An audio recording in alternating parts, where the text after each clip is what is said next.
Hello? Hello? Hi, this is Wendy, calling for Steve Hackett. Yeah, speaking. Hello. Thank you Hi for taking there. my call. That's Had great. Thank you for calling. That's great. the number that I was given took me to the Hilton Honors System, and I was like, oh. Right. Did a quick search Yeah. and found the direct number there, but Oh, that's good. That's good. Yeah. It's always difficult getting through to hotels, it seems. But thanks for persisting. oh, you bet it. Well, so we're recording now, and Okay. so good afternoon, Steve, and thank you for taking time today. My name is Ragon Linde, and I host a show here in Portland, Oregon on Shady Pines Radio called The Prog Hour, where we explore all things prog rock and jazz rock fusion. And I understand we have about 20 minutes today. Is that correct? That's right. Yeah. It's great to be talking to you, Ragon. Thank you so much. Ah, great. All right. Well, let's jump on in. So we're very excited to have you and your band visiting the Pacific Northwest again, and I'm stoked to have tickets to the Portland and Seattle shows. Oh, And wow. Well, great. You're seeing both. Wow. you both, yeah, can't get enough. And so, yeah, I follow you and singer Nad Sylvan on social media and really enjoy seeing your daily tour updates and pictures from all over the world. And I wonder if you tell me, how is it getting back out there touring while at the same time, we still have COVID variants are still evolving and all, and how has this impacted your daily schedules and routines from past tours? We had to take a long layoff imposed by the restrictions, of course. And so there was about 18 months of lockdown. So we weren't able to do shows. I basically tried to stay in touch with audiences via just about every other medium available, extra videos,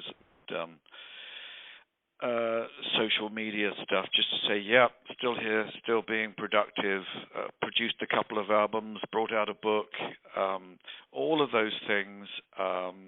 So it was a very productive time. We couldn't appear in front of people live, the band. But now, since last fall, we've been doing shows, and it's been great to get back out there. And I sense this renewed commitment from everybody I work with and all the audiences that we've been in front of. So I think that what people were taking for granted at one time, suddenly that's all been turned on its head. And I know that the band are very grateful to be working, that's for sure, and the crew, of course. Everyone wants to work, of course, for various reasons. But for me, playing live is a passion. It's always a challenge every night, and yet somehow the band that I'm fronting at the moment, they more than live up to it. I mean, they are extraordinary. They do a great job of handling not just the Genesis stuff, but the solo stuff as well. So they have really been extraordinary, and there have been others who've been in the ranks of my bands in the past who've said to me, this is the best band you've ever had. So that's very generous of them to say that. But I have to say, in terms of the power, it does feel extraordinary, and we've got a great sound mixer too, and lighting man. So the whole team, I have to say, are more than match fit. They are fantastic. Do you all tour with your own lighting systems, or are those something that are kind of you work with local companies to provide those to certain specifications or anything? Or? Well, I think in certain territories we carry more of our own stuff, but in other ones we have some specials that we carry, and then we hire. So the gigs have to be fronted. There's quite a lot of work that goes on, both in terms of sound and lights, to set things up so that specifications are met and requirements are fulfilled, and there's a remarkable degree of consistency about that, because a lot of the companies that we've hired off have been great, and theatres have been wonderful too. So there's an expectation of that these days, whereas when I first started going to shows myself before I was a professional musician, I'd just watch a band, usually a blues band, on stage in the mid-'60s with one red light bulb above the stage, and we thought that was great. But the goalposts have shifted since then, and it's, well, sound and light. It's an extraordinary experience, and we've got, as I say, we've got an incredible team. Our lighting designer is extraordinary. He doesn't just do blank washes. He creates structures and fountains of light and all sorts of stuff that goes on. So I'm really, thrilled with all of them. They're fantastic. Yeah. Now you and Genesis have always been known for amazing visual and lighting, and so talking about, so on this tour you're performing the full live album Seconds Out in its entirety, and just personally, Seconds Out was my first album purchase from the classic Genesis lineup in my youth. That truly led me, into this wonderful rabbit hole of prog rock, and I actually had to sign my copy of Seconds Out a couple of times ago when you were in Portland. And could you speak a little bit, while we're talking about lighting, to the album cover and just the innovative ways that Genesis and yourself have developed lighting and visual imagery to complement wonderful music? Yeah. Well, when I first joined the band, and I first met them in 1970, which is a very long time ago, and I watched a couple of shows they did before I was in the ranks, and I realized that the music had a certain subtlety which audiences weren't always responding to, and I felt that was because visually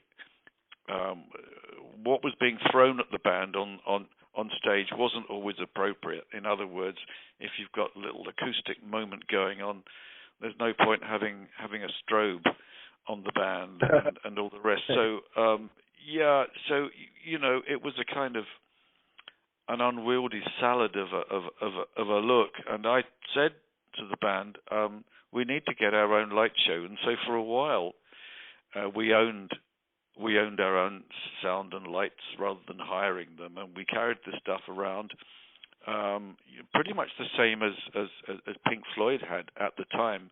I know people think of these sort of multimedia shows that Floyd do and everything, but we were virtually using the same thing. In other words, 4 trees of lights before the days of trusses.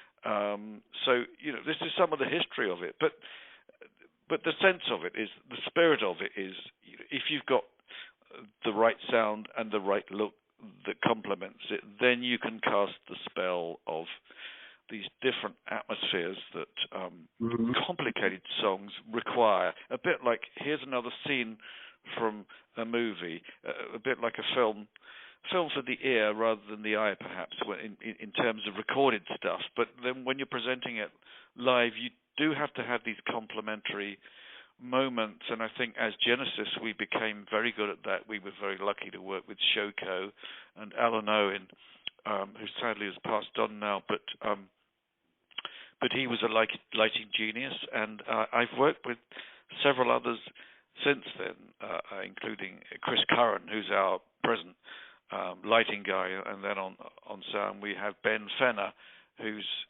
he happens to be a fantastic engineer in the first place, and he's someone I noticed when I was watching him mix some live shows of bands I was watching.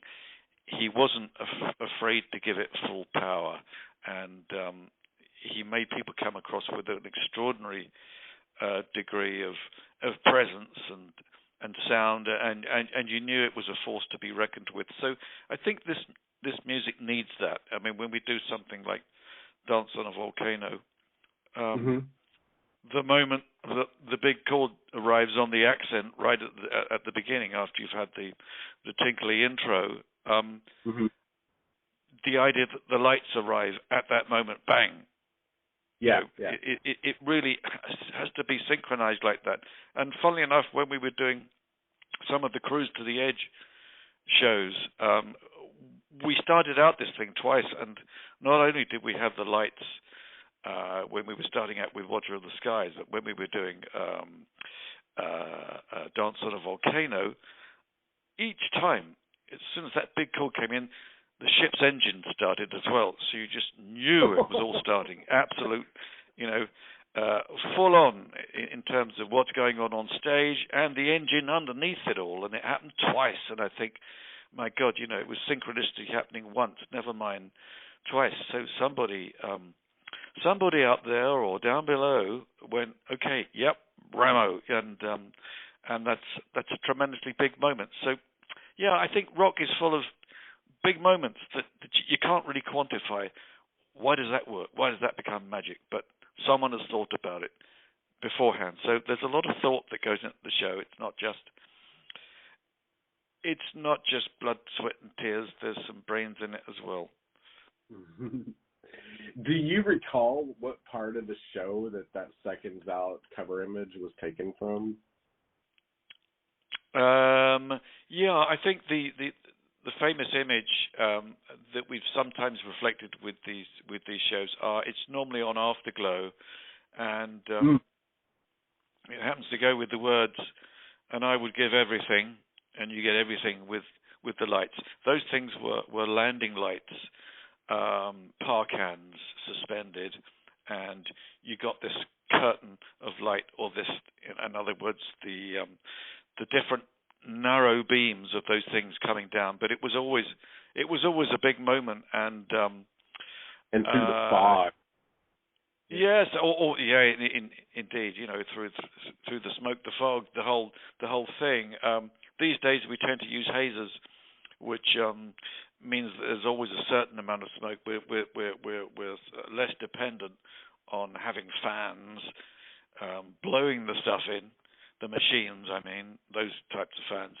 We're less dependent on that, and just have haze.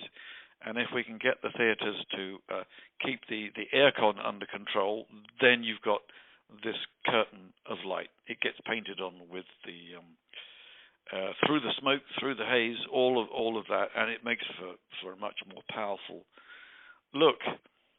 And it's the bugbear of he who's working the lights, who tries to get it all arranged beforehand. So yeah, make sure you have the aircon off, and they say yeah, okay, fine, and then someone switches it on, and I have a heater on me on stage because I don't like to work under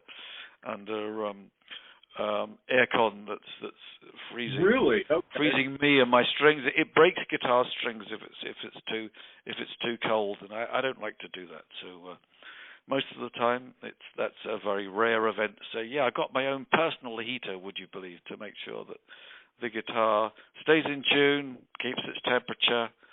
It's got its own microclimate on the stage. How cool is that? There you go. That's incredible. That's a detail I had not thought about. So yeah, that's really interesting. Oh. So was this recording for Seconds, I believe, is made in Paris, right? Yes, the original one was done in Paris. Yeah, that's right. We used to record a lot of shows in those days, but it was the Paris show with Chester Thompson that, in the main, was the one that we used for Seconds Out. Yeah. And was that still? Were you still supporting the Wind and Weathering album on that tour? And just curious why, if y'all thought about having any of those pieces on there? Or on yeah, that was the current album. But the thinking amongst the band, amongst the ranks at the time, was we've just put out the studio album a long time ago now, 1977. But the idea was that perhaps when it came to the live album, we would cherry pick across, perhaps more democratically across all of the albums from Nursery Crying through Foxtrot, Selling England by the Pound, Trick of the Tail, Wind and Wuthering, Lamb Lies Down on Broadway, all of that stuff. So that's what Seconds Out comprises. It was a kind of summation of those years of the classic lineup, with Peter Gabriel then transitioning to Phil Collins as as lead singer, but it's the band at its most both theatrical and fusion-like, because I know you use that term. I've always liked the term fusion, and I like the term collision. I like the idea of worlds colliding, different schools being fed into the same song at times, and different atmospheres full of surprises and nuances and subtleties, but with full-on rock as well. So things sound louder, I think, when you're crescendoing, and you think it can't get any louder, and then it does, and you go, oh my God, she's gonna blow, and that's the feeling. That's part of the excitement of that when we do Shadow of the Hierophant, the coda of that.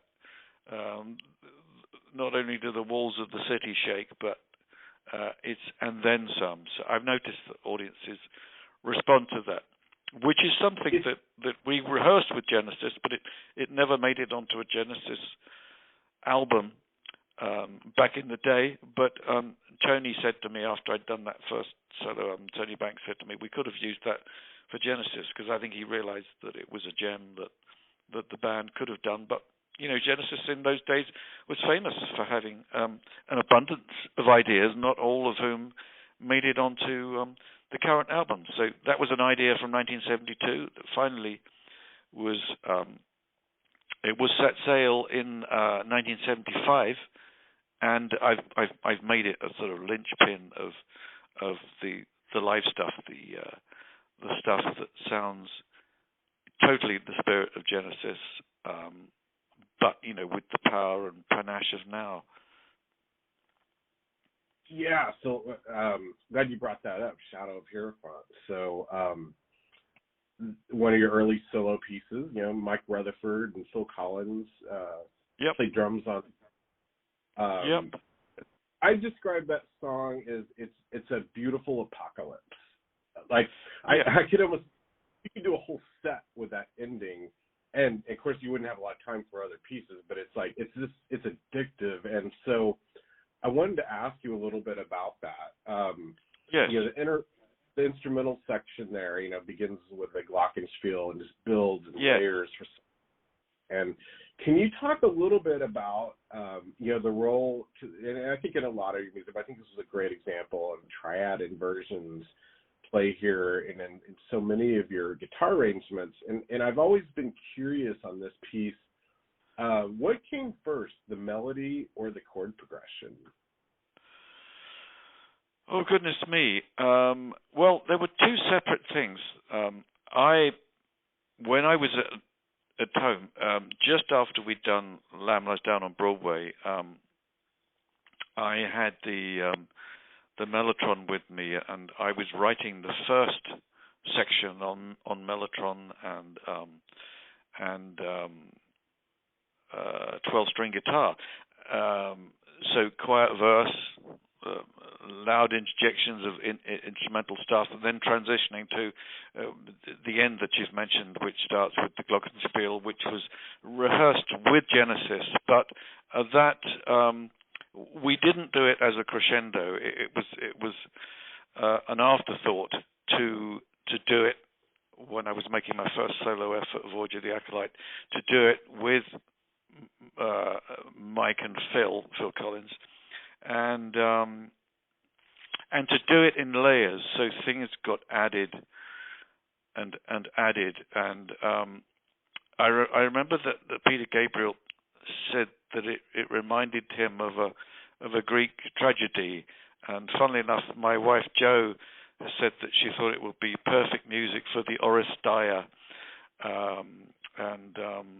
so there is that connection to Greek thought, and there's something classical about it, but then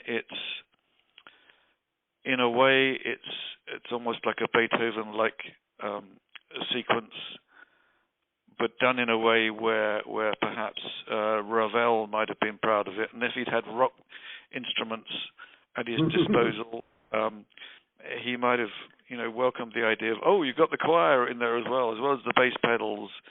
So it's kind of as orchestral as rock music gets, with analog instruments and a mixture of analog and digital now, but it's just something that goes up in this kind of conflagration at the end of it, and so I'm very proud of it. I started reintroducing it some years ago into live shows, and I noticed once more that when people heard it, they would literally keep clapping until I went to the mic to say, well, that's the end of the first set, and then we come back with the Genesis stuff. But it's as if you get that transcendent moment, it's kind of interesting because I was in a band with a guy who was in the army with Ian MacDonald, who's just passed, and his wife said to me that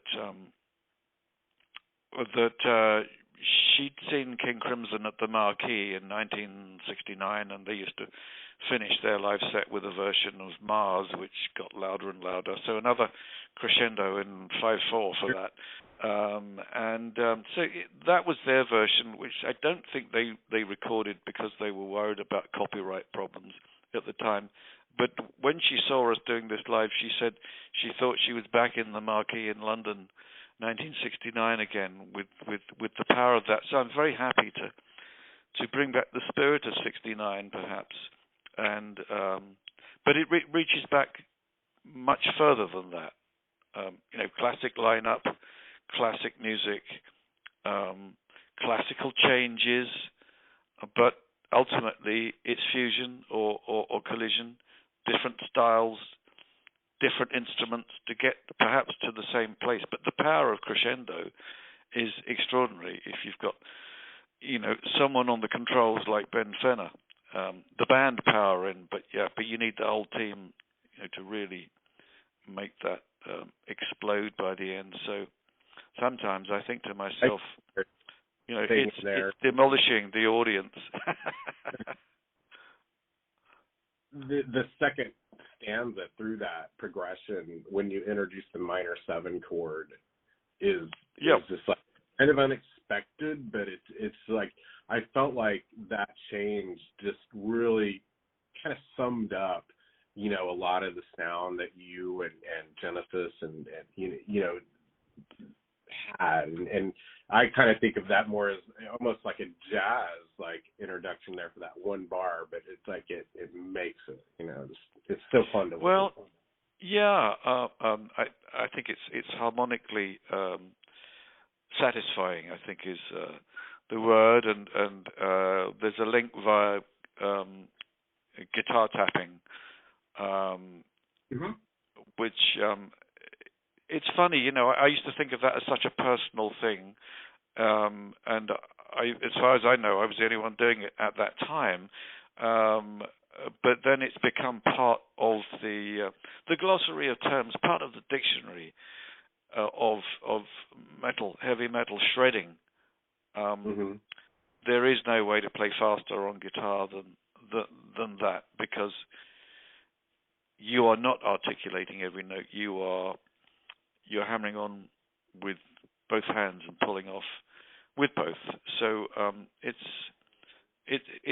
something that started to happen for me in 1971 with Nursery Crime. I started using it on live gigs, and of course, every rock guitarist on the planet is interested in that technique. It is possible to play so fast. It's a complete blur. You'd have to slow down what you were listening to, play it at half speed to get all the information that's coming up on that. But it's like a salvo of notes. It's rapid fire. So yes, I become that machine gun at times. Well, I'm just checking in on time here. Do you have time for a couple more? Or Sure. Absolutely. Okay. let's talk about Supper's Ready then. There you get a lot of questions. The interlude between Willow Farm and Apocalypse 9/8, and that it kind of again going to that otherworldly sounds. I believe there is organ, mellotron, bass pedals, and guitar. Yep.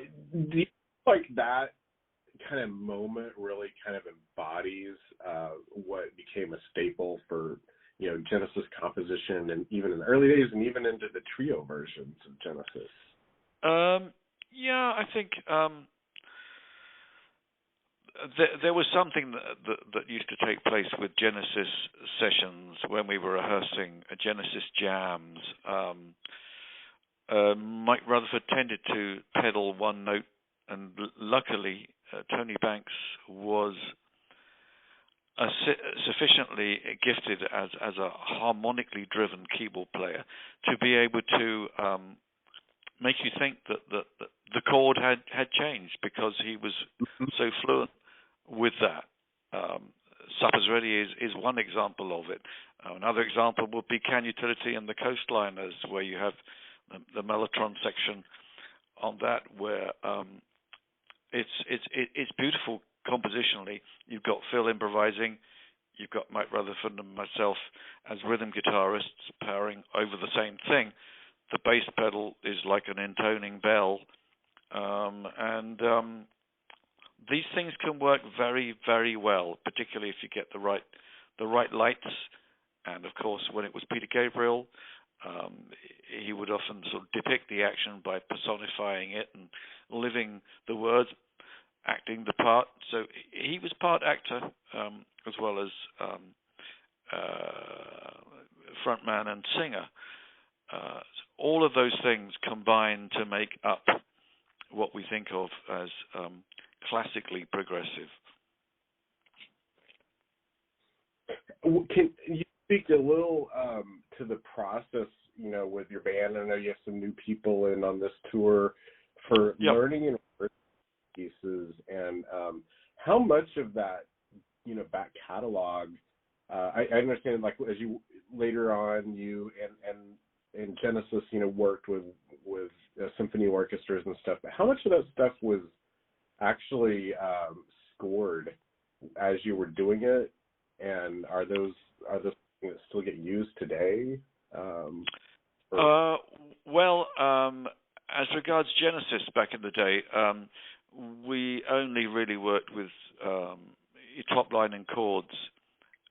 Sometimes, obviously, there was a bass note, but that tended to be left at that time to Mike Rutherford, who was as interested in playing bass pedals as he was guitar. So you had a sort of two guitar lineup at that time. Well, we reflect that with what we do now, and sometimes add orchestra. I don't really draw any distinction between what this particular lineup of my band does and what a symphony orchestra does. We've got 6 people on stage at the various times, and sometimes that's 2 keyboard players, sometimes double bass pedals.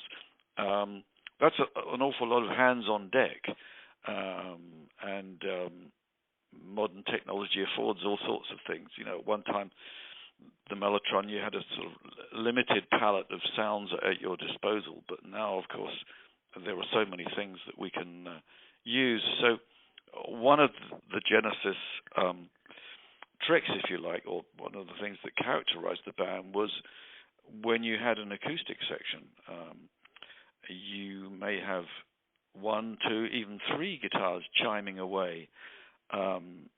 These days, sometimes we create that effect with adding octaves to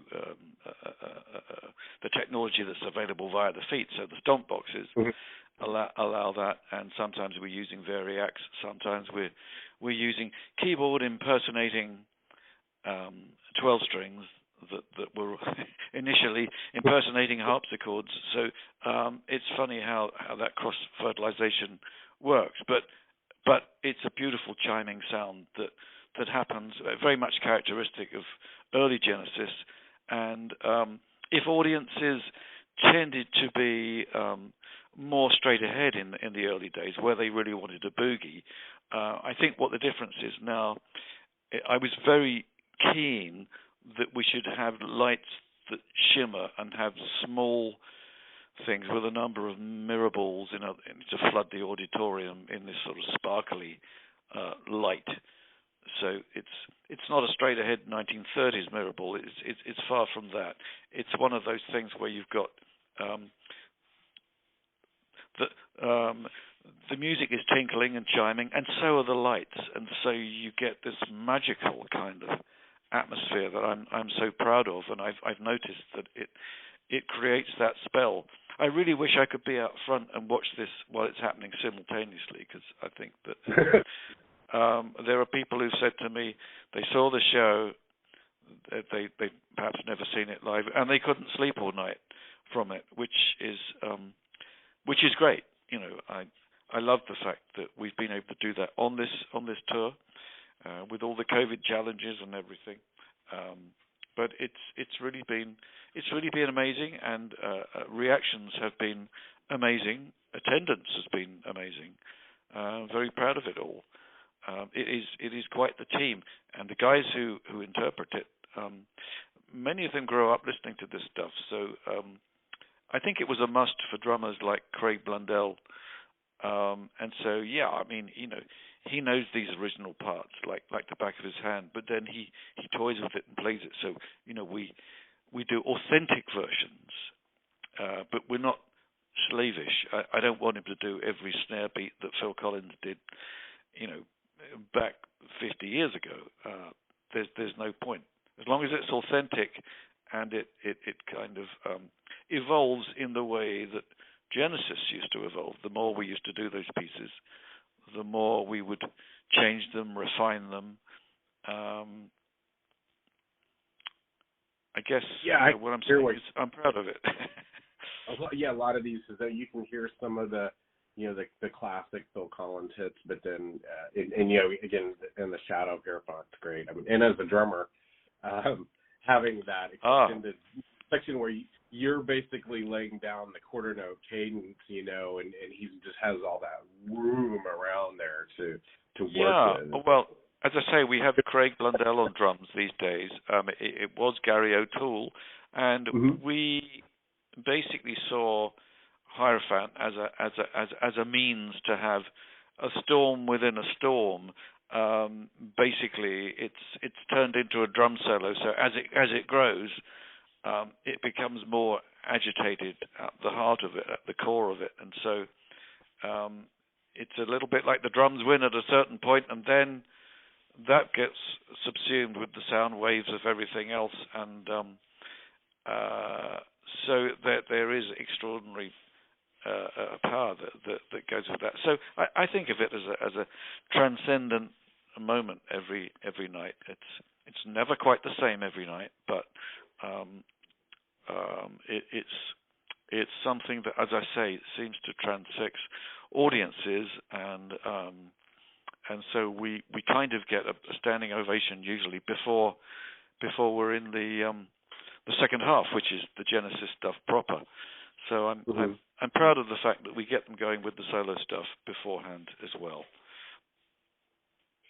Well, Steve, I really appreciate you taking the time, and again, we're really looking forward to having you in the band up here in the Pacific Northwest. Great. And just wondering, before we go, if I could get you to say, hello, this is Steve Hackett, and you are listening to the Prog Hour on Shady Pines Radio. On Shady Pines Radio. Okay. Hi there, this is Steve Hackett. You're listening to Prog Radio on... Sorry, no, I've got it right. I have to write this down. Let me get a pen, okay? Sorry about that.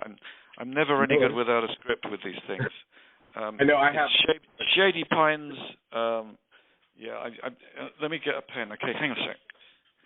Okay. I think it's the Prog Hour on Shady Pines Radio, but I won't get it unless I write it down. I've got my pen here somewhere. I've got it here. Hang on. I've got my pen. I had my pen. It's all right. It's all fine. It's okay. It's Steve Hackett. You're listening to the Prog Hour. Is that it? Yeah, the Prog Hour on Shady Pines Radio, is it? Prog Hour on Shady Pines Radio. Okay. Hi there, this is Steve Hackett. You're listening to the Prog Hour on Shady Pines Radio. Is that about right? Okay. That's exactly it. Great. I appreciate it. I know my listeners are really good at hearing this. We'll be airing this interview the day before your show. So. Well, thank you, and I hope you really enjoy these 2 shows that you're going to. That's really great. Thank you. All right. Well, you'll stay healthy, safe out there, and you too. You too. All the best. Okay. All right. Thank you. Thank you. Okay. Bye now. Bye-bye.